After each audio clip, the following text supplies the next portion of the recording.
Patris et Filii et Spiritus Sancti. Dominus Vobiscum.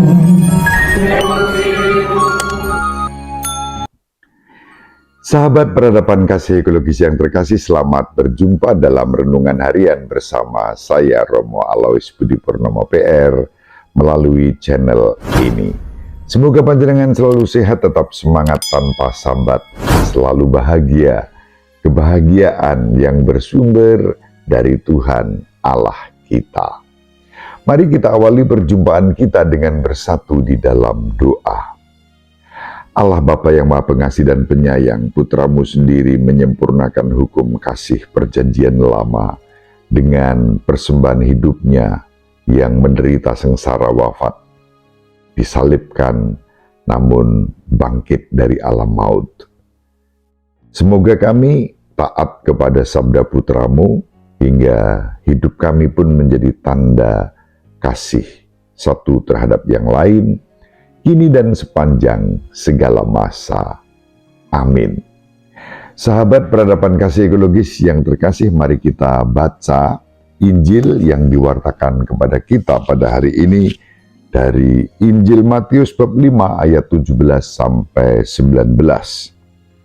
Dalam khotbah di bukit, Yesus berkata kepada murid-muridnya, "Janganlah kamu menyangka bahwa aku datang untuk meniadakan hukum Taurat atau kitab para nabi. Aku datang bukan untuk meniadakannya, melainkan untuk menggenapinya. Karena aku berkata kepadamu, sungguh, selama belum lenyap langit dan bumi ini, satu iota atau satu titik pun tidak akan ditiadakan dari hukum Taurat sebelum semuanya terjadi. Karena itu, siapapun yang meniadakan salah satu perintah hukum Taurat, sekalipun yang paling kecil, dan mengajarkannya demikian kepada orang lain, ia akan menduduki tempat-tempat yang paling rendah di dalam kerajaan surga. Tetapi siapa yang melakukan dan mengajarkan segala perintah Taurat, ia akan menduduki tempat yang tinggi di dalam kerajaan surga." Demikianlah sabda Tuhan. Terpujilah Kristus. Sahabat peradaban kasih ekologis yang terkasih, Injil yang diwartakan kepada kita pada hari ini mengajak kita untuk mengalami bagaimana Yesus datang menyempurnakan hukum Taurat. Para nabi seperti Nabi Yeremia atau Nabi Yehezekiel meramalkan hari ketika hukum Allah tidak lagi ditulis pada loh batu, tetapi ditulis dalam hati manusia. Sesungguhnya waktunya akan tiba, firman Tuhan, ketika aku akan membuat perjanjian baru, aku akan menaruh hukumku di dalam hati mereka, dan aku akan menuliskannya di dalam hati mereka, dan aku akan menjadi Tuhan mereka, dan mereka menjadi umatku. Itu yang disampaikan Nabi Yeremia dalam kitab Nabi Yeremia bab 31 ayat 31 sampai 33. Hal yang sama juga dicatat dalam kitab Amsal bab 3 ayat 1 sampai 3 dan dalam kitab Nabi Yehezekiel bab 11 ayat 9, juga diulangi lagi oleh Santo Paulus dalam suratnya kepada umat di Korintus dalam suratnya yang kedua bab 3 ayat 3. Dapat pula kita temukan dalam surat kepada umat Ibrani bab 8 ayat 10. Sahabat peradaban kasih ekologis yang terkasih, hukum-hukum yang disampaikan oleh Allah melalui perjanjian lama, melalui para nabi, digenapi oleh Yesus. Yesus menyatakan, 1 iota pun atau 1 titik, ya 1 iota itu dalam huruf-huruf Ibrani, titik di atas huruf I, nah itu iota namanya. 1 iota pun tidak akan dihapus. Titik kecil di atas huruf I itu tidak akan dihapus. Yesus datang untuk menggenapi hukum Taurat, hukum para nabi dengan seluruh hidupnya, jiwa raganya. Dan ini sesuatu yang luar biasa istimewa.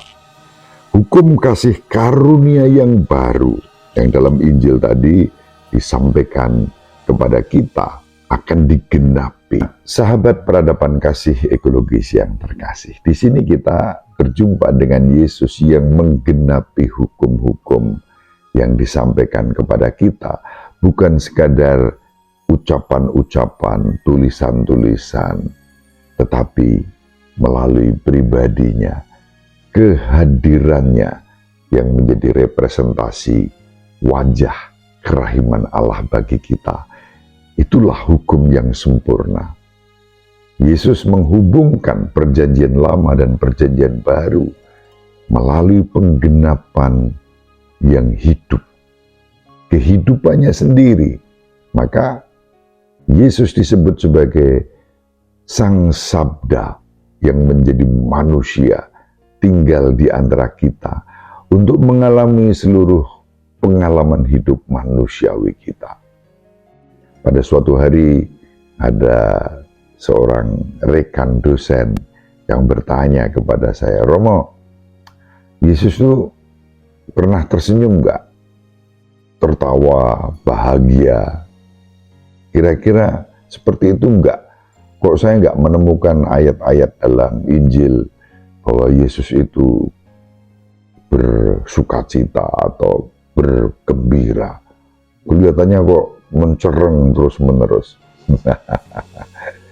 Sahabat peradaban kasih ekologis yang terkasih, ya pertanyaan rekan tersebut saya jawab, "Loh Pak, coba dibaca dalam Injil.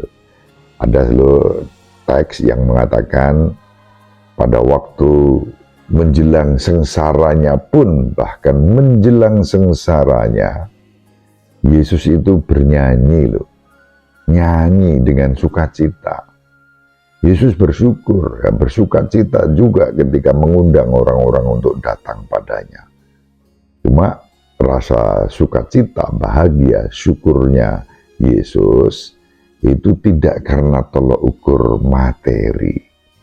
Bahkan menghadapi penderitaan menjelang penangkapannya, sesudah perjamuan malam terakhir, perjalanan menuju Getsemani itu dilakukan oleh Yesus dengan menyanyikan lagu-lagu pujian.